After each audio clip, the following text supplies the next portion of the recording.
Ito, video ito video. Nandito kami ngayon sa Etretat. Siyempre sa France pa rin.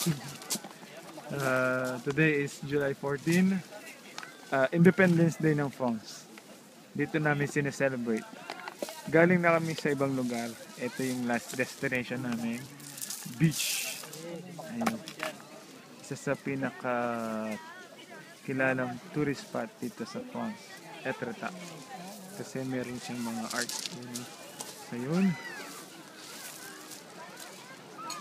Tsaka ayun pa meron doon.